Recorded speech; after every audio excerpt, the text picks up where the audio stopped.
ख्रिस्ताच्या अद्वितीय नावामध्ये आपणा सर्वांना परत एक बार सलाम. आज आपण शब्बात शाळेच्या तिसऱ्या धड्यापर्यंत आलेले आहोत आणि या तिसऱ्या धड्याचं शीर्षक आहे गर्व विरुद्ध विनयशीलता. आणि आज आपण या धड्याचा अभ्यास करीत असताना परत एक वार आपल्यामध्ये पास्टर सुजय माने आहेत आणि पास्टर सागर मोहिते आहेत. आपण या धड्याची सुरुवात करण्या अगोदर प्रार्थना करूया. आपल्यामध्ये पास्टर सुजय माने आहेत, प्रार्थना करते. पवित्र देवा, आम्ही तुझे उपकार आभार मानतो की या सुंदर अशा शाबात शाळेच्या धड्यामध्ये आम्हाला तो एकत्रित केलंस आणि चिंतन आणि मनन करण्यासाठी ही संधी दिलीस. उपकार आभार मानतो पवित्र देवा. या धड्यातून आम्ही जे काही शिकणार आहोत त्याच्यातून तुझ्या प्रिय लेकरांची उन्नती कर आणि त्यांच्यापर्यंत खरा मानना तो देण्यासाठी देखील तू सायन मदत कर. देवा, सर्व तुझ्या लेकरांचा ताबा तुझ्या हातामध्ये घेतलास आणि आमच्यावरती तुझा वरदहस्त दिला. त्या तुझे उपकार आणि आभार मानून येशूच्या नावाने प्रार्थना केली म्हणून तेव्हा आमेन. आमेन. आमेन. धन्यवाद पास्टर.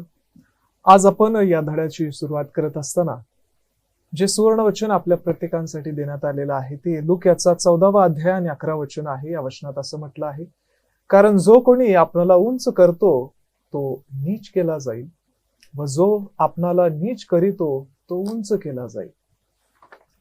हे वचन जर आपण जगासमोर मांडलं आणि समजा अशा व्यक्तीपर्यंत घेऊन जात आहोत जो विश्वासामध्ये नाहीये, साहजिक आहे की अनेक जणांना हे पटणार नाही. कारण मनुष्याला स्वतःला कमी लेखणं अत्यंत एक वेगळी गोष्ट आहे की मी स्वतःला इतरांपेक्षा का कमी समजावं. आणि आताचं युग हे अशा रीतीनं आहे की सर्वजण म्हणत आहे की आम्ही कोणापेक्षा कमी नाही. परंतु ज्यावेळेस ख्रिस्त या सर्व गोष्टी शिकवत आहे, ख्रिस्ताची शिकवण नक्कीच काहीतरी वेगळी आहे. ख्रिस्त म्हणत आहे की जर तुमच्यामध्ये विनयशीलता नाही, जर नम्रता नाही, तर तुम्हाला उंच करणं हे देखील होणार नाही.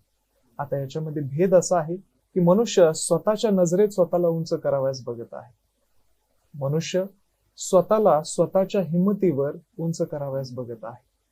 पण शास्त्र आपल्याला शिकवत आहे की आपल्याला उंच करणारा परमेश्वर आहे.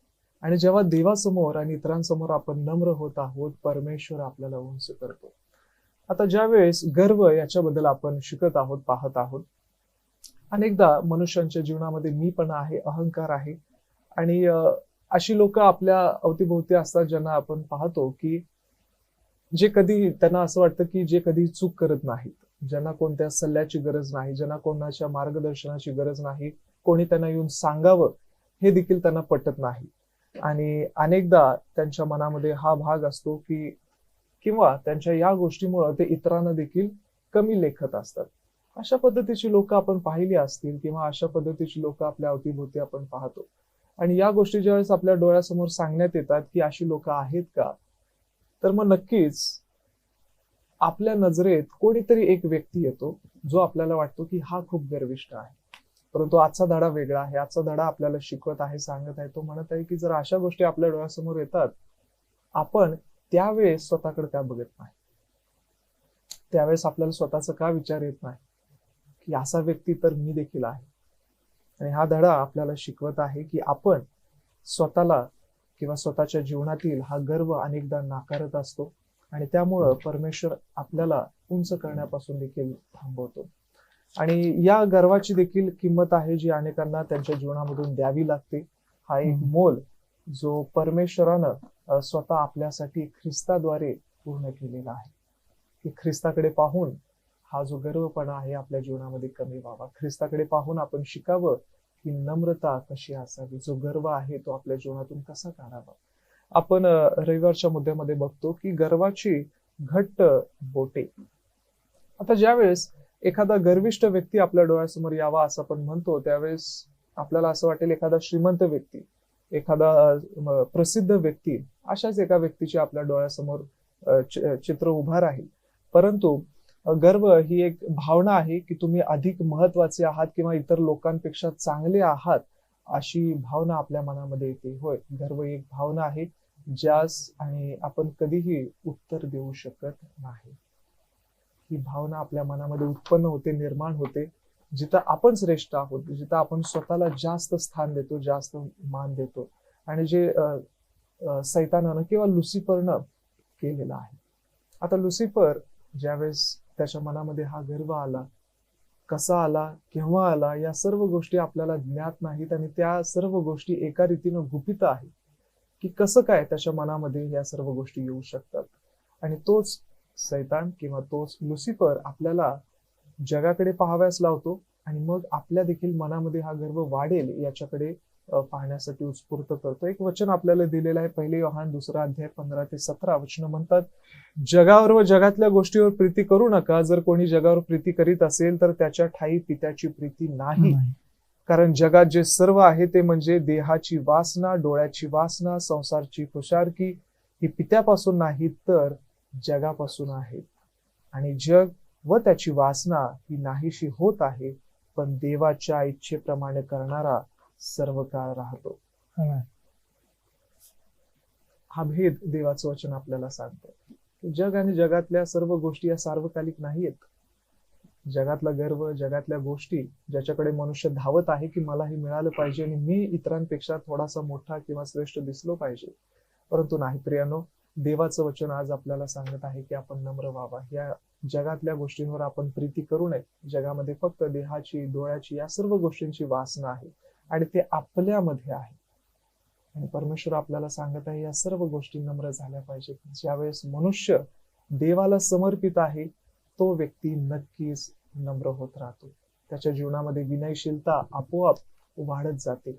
आज हे देवाचं वचन आपल्याला आव्हान करत आहे की जेव्हा लोक गर्विष्ठ असतात ते देवापासून दूर असतात, परंतु जेव्हा लोकांच्या जीवनामध्ये देवाचं वास्तव्य आहे तेव्हा लोक आपोआप सर्व गौरव देवाला देतात आणि विनयशील बनतात. आज देवाचं वचन आपल्याला पाचारण करत आहे की आपण देखील विनयशील असावं. इथून पुढचा भाग पास्टर सुजय माने आपल्यासाठी.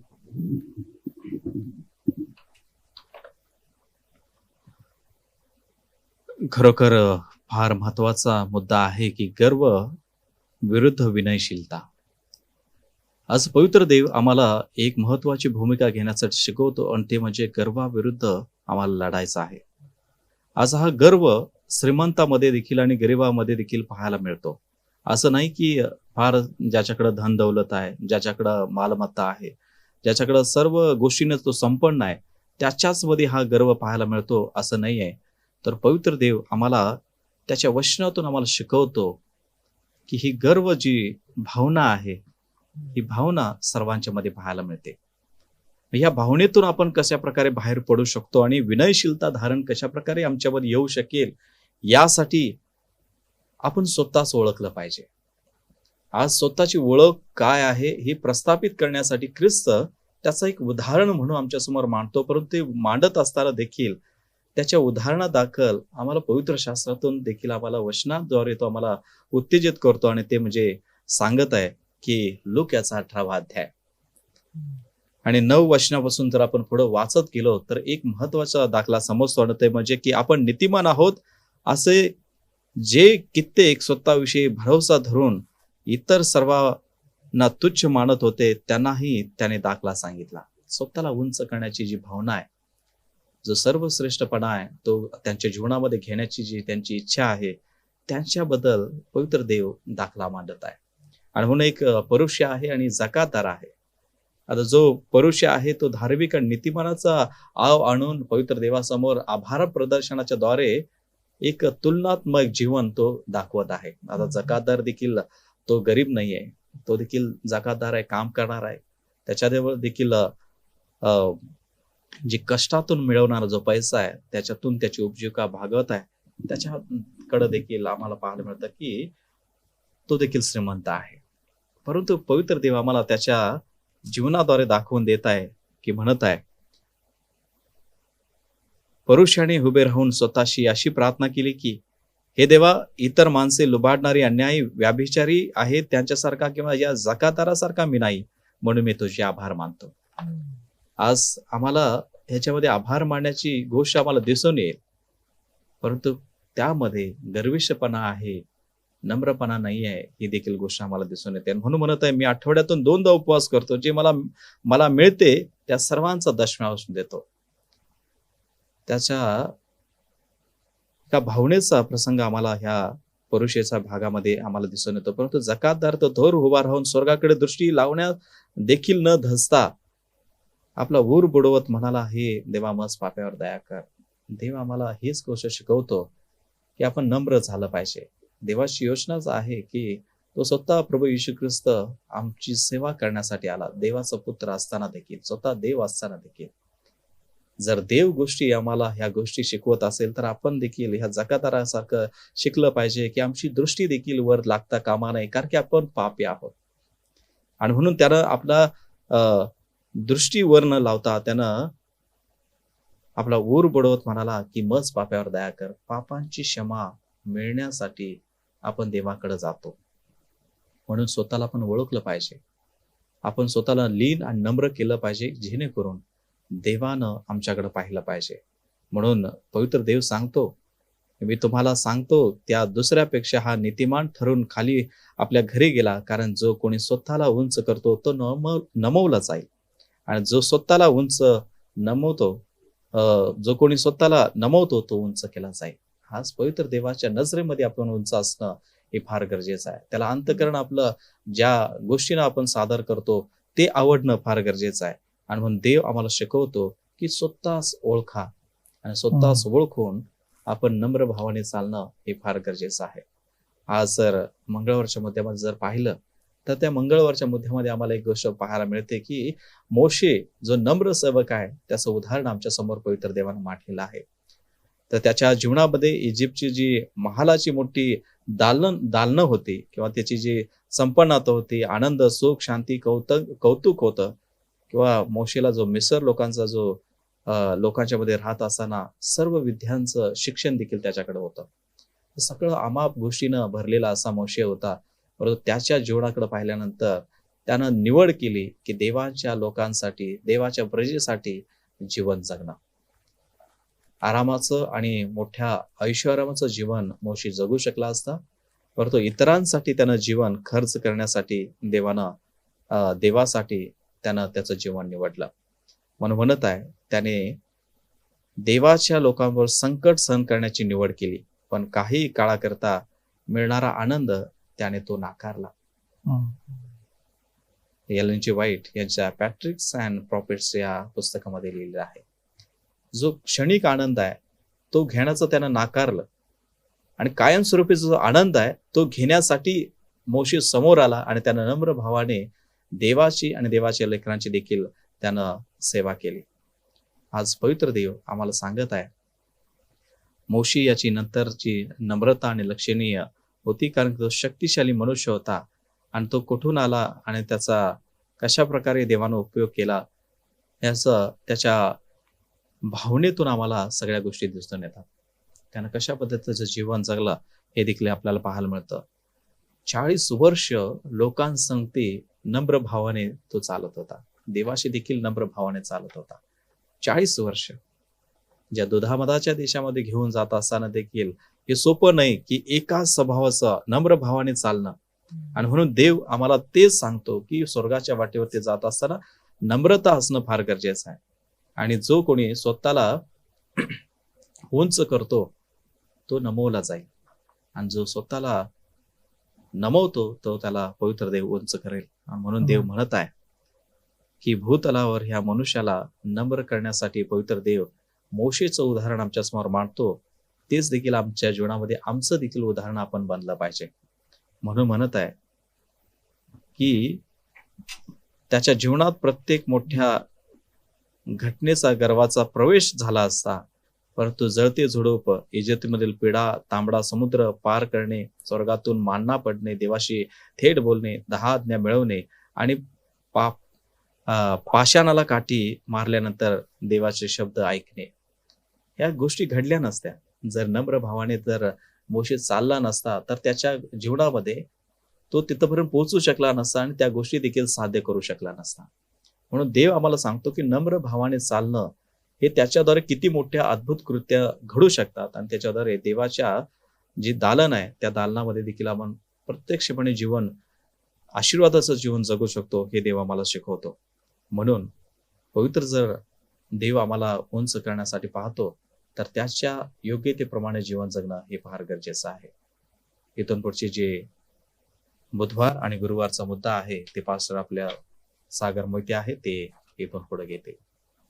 नक्कीच पास्टर, खूप महत्वाचा जो धडा आहे तो आज आपण शिकत आहोत. कारण संपूर्ण जग जे आहे ते ह्याच गोष्टीच्या विरोधात आहे. कोणालाही नम्र व्हायला नको आहे, कोणालाही विनयशीलता धारण करायला नको आहे. आणि म्हणून आज आपण पाहणार आहोत की बुधवारच्या मुद्द्यामध्ये सर्वात मोठा जर गुन्हा असेल तर सर्वात मोठा गुन्हा तो हा आहे की ते म्हणजे एखाद्या मनुष्यामध्ये असणारा गर्व. त्याचा गर्वच जो आहे तो काय आहे, सर्वात मोठा गुन्हा आहे. कारण प्रियानो, जर आपण पाहिलं तर ह्या जगामध्ये पाप येण्याचं कारण सुद्धा काय होतं, तेच होतं. लुसिफरला ज्यावेळेस गर्व आला आणि त्या गर्वामुळे तो काय झालेला आहे, देवाच्या विरोधात गेलेला आहे. हीच गोष्ट आपण पाहायला मिळतोय. जर आपण पाहिलं लुक्याच्या 22व्या अध्यायामध्ये येशू ख्रिस्त आणि त्याचे शिष्य एकत्र आलेले आहेत आणि तिथे येशू ख्रिस्ताने खरा मोठेपणा काय आहे हे त्या शिष्यांना सांगितलेलं आहे. कारण प्रत्येक जे शिष्य आहेत त्याचे 12 शिष्य, मी मोठा की तू मोठा हे सर्व पाहत आहेत. मात्र येशू ख्रिस्त त्यांच्या मनातल्या गोष्टी ओळखून येशू ख्रिस्त त्यांच्या संगती एका वचनामध्ये बोलत आहेत. ते म्हणजे लुक्याचा 22वा अध्याय 27व्या वचनामध्ये येशू ख्रिस्त त्यांच्या संगती बोलत आहे. मी 26 आणि 27 वचन वाचणार आहे. येशू ख्रिस्तांना म्हणतोय की परंतु तुम्ही तसे नसावे, तर तुम्हामध्ये जो मोठा तो धाकट्यासारखा व जो पुढारी तो सेवा करणाऱ्यासारखा असावा. 27 वचन किती सुंदर आहे पहा. मोठा कोण, भोजनास बसणारा किंवा सेवा करणारा? प्रश्न विचारतो येशू ख्रिस्त त्याच्या शिष्यांना. आणि पुढे येशू ख्रिस्त म्हणतोय, भोजनास बसणारा का नाही? होय, मात्र मी तर तुम्हामध्ये सेवा करणाऱ्यासारखा आहे. देवांचा देव, राजांचा राजा, प्रभूंचा प्रभू, जगाचा निर्माण करता स्वतः प्रभू येशू ख्रिस्त म्हणतोय की मी सेवा करणारा आहे. म्हणजे काय, येशू ख्रिस्त काय करताय, खूप मोठा दाखला त्यांच्या शिष्यांना देत आहे की खरं जे मोठंपण आहे ते खरं मोठंपण एकमेकाची सेवा करण्यामध्ये आहे. खरं जे मोठंपण आहे ते एकमेकाला समानतेमध्ये पाहणं आहे. आणि म्हणून प्रियानो, ह्या गोष्टी खूप महत्वाच्या आहेत. आपण जर पाहिलं तर पुढे आपण sister Ellen G White the Christ object lesson नावाचं जे पुस्तक आहे त्यांचं, त्यामध्ये त्या म्हणतायत पान नंबर 154 वरती की देवाला यापेक्षा अधिक अपराध काही नाही किंवा मानवासाठी गर्वा इतके धोकादायक व स्वसमाधानाचे हे फारच धोकादायक आहे. सर्व पापांपेक्षा हे अतिशय आशाहीन आणि कधीच बरं न होणार असं पाप आहे. कधीच आशाहीन आणि विशेषतः बरं न होणार, कधीच बरं न होणार असं हे पाप आहे, असं सिस्टर एलेन जी व्हाईट म्हणतात. प्रियानो, म्हणूनच आजचा जो धडा आहे या आठवड्याचा, त्यामध्ये आपण पाहतोय गर्व विरुद्ध विनयशीलता, म्हणजे गर्व विरुद्ध जो नम्रता आहे. ह्या गोष्टी, गर्व आणि नम्रता एकत्र राहू शकणार नाहीये. कारण का, हे एकमेकाच्या विरोधातल्या गोष्टी आहेत. आणि म्हणून प्रियानो, आज आपण विचार केला, आपण स्वतःकडे पाहूया. कारण का की आमच्या स्वसमाधानाच्या स्थितीमध्ये जर आपण स्वतःची परीक्षा करण्याची निवड करीत नाही, कारण खात्रीने गर्व काय आहे, राजा आहे. आपणास थांबण्याची गरज आहे. स्वतःच तपासा आणि देवाला सांगा की आमच्या खऱ्या स्थितीसाठी आमचे डोळे उघड. देवाला आपण सांगूया की देवा, आमची खरी कोणती स्थिती आहे त्याच्यासाठी डोळे उघडा. कारण गर्व हेच कदाचित 1 नंबरचा मुद्दा असू शकतो आणि जो आम्हास आज त्याच्याबरोबर घट्ट संबंध असण्यापासून दूर ठेवत असेल. कदाचित गर्व हीच जी गोष्ट आहे ती तुमचा माझा निर्माण करतो. जो देव आहे त्याच्याबरोबर घट्ट संबंध जोडण्यासाठीच तुमचा माझा गर्व सुद्धा अडथळा आणू शकेल. आणि म्हणून प्रियानो, लेखकाने आजचा जो मथळा आहे त्याला सर्वात मोठा गुन्हा असं म्हटलेलं आहे. आणि तो जो गुन्हा आहे त्या गुन्ह्यामध्ये जवळपास सर्वजण अडकलेले आहेत आणि सर्वजण त्या गुन्ह्यामुळे दोषी ठरत आहेत. प्रियानो, पुढे म्हटलेलं आहे, लेखक म्हणतायत की जर तुम्हाला जाणीव झाली असेल, सिस्टर एलेन जी व्हाईटच्या लिखाणातून घेतलेलं आहे, द ख्राइस्ट ऑब्जेक्ट लेसन्स नावाचं जे पुस्तक आहे त्याच्यामधून आपण पाहतोय पान नंबर 159 जे पान आहे त्याच्यावरती त्या म्हणतात की जर तुम्हाला जाणीव झाली असेल की केवळ देवच गर्वाने स्वार्थीपणा काढण्याचं काम तुमच्यापासून करू शकतो, तर थांबा आणि ही प्रार्थना आत्ताच करा. कोणती प्रार्थना? प्रभू, माझं हृदय घे, कारण मी तुला देऊ शकत नाही. ती तुझी मालमत्ता म्हणजे संपत्ती आहे, तिला शुद्ध ठेव कारण मी तुझ्यासाठी ठेवू शकत नाही. मला स्वतःपासून माझ्या आशक्त ख्रिस्ताप्रमाणे नसणाऱ्या पासून माझे तारण कर. मला आकार दे, माझ्यात सुधारणा कर. मला शुद्ध आणि पवित्र वातावरणात वाढीव, जेथे तुझ्या प्रीतीचा मोठा प्रवाह माझ्या शरीरातून वाहू दे. किती सुंदर लिहितात पहा. त्या म्हणतायत की आपण काय केली पाहिजे, ही ख्रिस्ताला प्रार्थना केली पाहिजे. कारण प्रियानो, गर्व जो आहे ते सर्वात मोठा गुन्हा जो आहे तो आहे, आणि तो जगाच्या ज्यावेळेस देवाने निर्मिती केलेली आहे त्यावेळेस स्वर्गामध्ये तो पहिला काय झालेला आहे, गुन्हा घडलेला आपल्याला पाहायला मिळतोय. पुढे आपण जर पाहिलं गुरुवारच्या मुद्द्याकडे, जर आपल्याला ह्या गुन्ह्यांपासून आपल्याला जर दूर राहायचं आहे, या गुन्ह्यांपासून जर स्वतःची मुक्तता करायची असेल, तर एकमेव जे महत्वाचं जे उदाहरण असेल ते म्हणजे येशू ख्रिस्त. आणि म्हणून त्याच्याकडे पाहत राहणं आज तुमच्या माझ्यासाठी खूप महत्वाचं आहे. कारण का प्रियानो, आज येशू ख्रिस्ताचं जर पाहिलं उदाहरण, तर आत्ताच आपण पाहिलं येशू ख्रिस्त म्हणतोय, मी सेवा करण्यासाठी आलेलो आहे. मला सेवा करायची आहे. मी पुढारी नाहीये, तर मी सेवा करायची आहे. आणि तोच एक उद्देश होता. येशू ख्रिस्ताने काय केलेलं आहे, त्याच्या भोवती जे गरजवंत आहेत त्या प्रत्येकाला काय केलेलं आहे, त्याच्या शिष्यांच्या स्वाधीन केलेलं आहे. कारण त्या शिष्याने काय करायचे होते, येशू ख्रिस्ताचे सेवक म्हणून त्यांची सेवा करायची होते. जिवंत देवाचे सेवक म्हणून त्यांना दयावान अंतकरणाने किंवा दयाळू वृत्तीने त्यांची सेवा करायची होती. कारण ते जे लोक होते ते मेंढपाळ नसलेले, जशी मेंढरा असतात तशा पद्धतीचे होते. प्रियानो, त्या सर्वांना फक्त काय करायचं होतं, त्याच्या शिष्याने काय करायचं होतं, त्यांची सेवा करून ख्रिस्ताची प्रीती त्यांच्या समोर ठेवायची होती. कारण का, येशू ख्रिस्ताकडेच पहा. का आपण पाहिलं पाहिजे, तर पुढचा महत्वाचा मुद्दा मला तुम्हाला सांगायचा आहे, ते म्हणजे तोच जो येशू ख्रिस्त आहे त्याने तुमची माझी सेवा करण्यासाठी त्यानं स्वतःचं जे स्वर्ग आहे तो स्वर्ग सोडलेला आहे, आणि मानवासाठी या जगामध्ये तो आला. आणि त्यानं जे भयानक असं जे मरण वधस्तंभाचं होतं ते मरण सहन केलेलं आहे. आणि ते मरण जे आहे ते अशासाठी त्यानं वधस्तंभ होते मरण सहन केलं की त्याची इच्छा होती की मानवासंगती घट्ट संबंध प्रस्थापित करायचे. आज आपण जर पाहिलं फिलिप्पिकराच्या पुस्तकामध्ये 2ऱ्या अध्यायामध्ये 8 ते पुढच्या वचनामध्ये आपण पाहिलं, तर इथं संत पौल इथं किती सुंदर प्रकारे इथं बोलत आहेत पहा. संत पौल इथं म्हणतोय, अशी जी चित्तवृत्ती ख्रिस्त येशूच्या ठाई होती ती चित्तवृत्ती तुमच्याही ठाई असो. इथे नम्रतेचं उदाहरण आपल्याला समजतंय. आणि संत पौल इथं आपल्याला सांगत आहे, तो म्हणतोय 6व्या वचनामध्ये, तो देवाच्या स्वरूपाचा असून हे देवाच्या बरोबरीचा असणे हा लाभ आहे असं त्यानं मानलं नाही, तर त्याने स्वतःला रिक्त केले, म्हणजे मनुष्याच्या प्रतिरूपाचं होऊन दासाचं रूप धारण केलं, आणि मनुष्य प्रकृतीचे असे प्रगट होऊन त्याने मरण, आणि तेही वधस्तंभावरचं मरण सोसलं. येथपर्यंत आज्ञापालन करून त्याने स्वतःला काय केलेलं आहे, लीन केलेलं आहे. लीनपणाचा जो खूप मोठा जो कित्ता आहे तो स्वतः येशू ख्रिस्त तुमच्या माझ्या समोर ठेवत आहेत. आणि आज हे किती सुंदर आहे पहा प्रियानो, किती सुंदर आहे. येशू ख्रिस्त हे जे बलाढ्य नाव आहे, बलाढ्य काय आहे, तर तो जगाचं निर्माण करता आहे. तो मृत्यूतून पुन्हा पुनरुत्थित झालेला देव आहे. सर्व समर्थ तो आहे. अनेक आजार, अनेक त्रास विकाराने ग्रासलेल्या लोकांना बरं केलेला असा तो देव आहे. तर आज आपण पाहतोय येशू हे सुंदर नाव, बलाढ्य नाव आहे, तो नम्रतेचा एक आदर्श नमुना तुमच्या माझ्या समोर आहे. जेव्हा आपल्या अंतकरणी त्याच्याविषयी शिकतात तेव्हा आपणास त्याने काय केले आहे हे समजतं. आणि जेव्हा आपण त्याचे जीवनाचे शब्द आमच्या मनामध्ये येतात तेव्हा आपणास जाणीव होती की आपण खरोखर किती गर्विष्ठ आणि दरिद्र आहोत. प्रियानो, ज्यावेळेस आपण येशू ख्रिस्ताकडे पाहू त्यावेळेस नक्कीच तुमच्या माझ्या लक्षात येईल की आपण किती गर्विष्ठ आहोत आणि आपण किती आध्यात्मिकरित्या दरिद्री आहोत. जैगिकरित्या नाही तर आध्यात्मिकरित्या आपण दरिद्री आहोत. आपण जर पाहिलं अधिक अभ्यासामध्ये सिस्टर एलेन जी व्हाईट खूप सुंदर प्रकारे बोलत आहेत तिथे द ख्राइस्ट ऑब्जेक्ट लेसन्स मध्ये. त्या म्हणतायत की आपण जेवढे येशू ख्रिस्ताच्या जवळ येऊ आणि त्याच्या शीलाची शुद्धता अधिक स्पष्टपणे पाहू, मग काय होईल, पापाच्या पापीपणाचा विस्तार आपण अधिक स्पष्टपणे पाहू आणि स्वतःच उंचावणे हे कमी प्रमाणात आपणास वाटेल.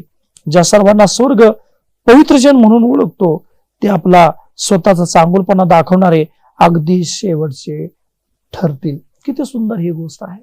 आज आपल्याला ह्या गोष्टीच्या द्वारे किंवा ह्या लिखाणाच्या द्वारे सिस्टर एलेन जी व्हाईट काय करतायत, पाचारण करतायत की आपण येशू ख्रिस्ताकडे यावं.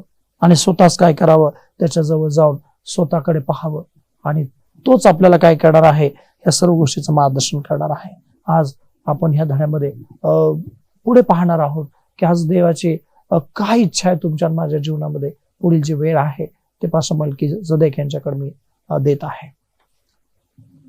देवाचं वचन आपल्याला आज प्रेरित करत आहे की आपण विनयशील असावं. का गरजेचं आहे, आपण नम्र असणं का गरजेचं आहे, यावर आपण नक्कीच प्रार्थना करावी. ज्यावेळेस आपण ख्रिस्ताच्या जवळ जाऊ, त्याच्या जवळ गेल्याशिवाय आपल्याला त्याची शीलता, त्याची नम्रता समजणार नाही. ज्यावेळेस आपण त्याच्या अधिक सानिध्यामध्ये राहू, त्याच्या शीलाचं चित्र अधिक स्पष्ट होत राहील. तो आजच्या भागामध्ये आपल्याला सांगत आहे की अगोदर आपण सर्वजण नम्र असावं, मग त्याच्याद्वारे देवाचा सन्मान आपल्यापर्यंत येईल. एलन जी व्हाईट त्याच्या पुस्तकामधून खूप सुंदर रीतीने आपल्याला सांगत आहे की प्रामाणिक पश्चातापी आत्मा देवाच्या दृष्टीने अनमोल आहे. तो आपली स्वतःची मुद्रा मनुष्यांवर उमटवितो, त्यांच्या पदानुसार नव्हे किंवा त्यांच्या धनाद्वारे नव्हे किंवा त्यांच्या ज्ञानाच्या महानतेमुळे नव्हे, तर त्यांच्या ख्रिस्ताबरोबर एकत्र असण्याने. आज परमेश्वर आपल्याला प्रेरित करत आहे, जर तुमचं अंतःकरण प्रामाणिक आहे, मनापासून ख्रिस्ता समवेत असण्याचा तुम्ही प्रयत्न करत आहात, परमेश्वराला ते जास्त महत्वाचं आहे. आपलं धन, आपलं पद किंवा सन्मान याच्याद्वारे नाही. आज परमेश्वर नक्कीच आपल्या जीवनामध्ये देवाची ही विनयशीलता, त्याची नम्रता प्रस्थापित करो आणि आपण जे स्वर्गाचे वाटेकरी आहोत, स्वर्गाचे नागरिकत्व परिधान केलेले असे आहोत, परमेश्वर आपल्या जीवनामध्ये हा त्याचा गुणधर्म अधिक लागू करू. परमेश्वर आजच्या धड्याद्वारे आपल्या सर्वांना आशीर्वादित करू. पुढच्या आठवडी परत एकवार आपण नव्या धड्याद्वारे, नवीन वचनाद्वारे एकत्रित असूया. तोपर्यंत परमेश्वर त्याची नम्रता आपल्या सर्वांच्या अंतःकरणापर्यंत देईल. परमेश्वर आपल्याला आशीर्वादित करू. आमेन. धन्यवाद.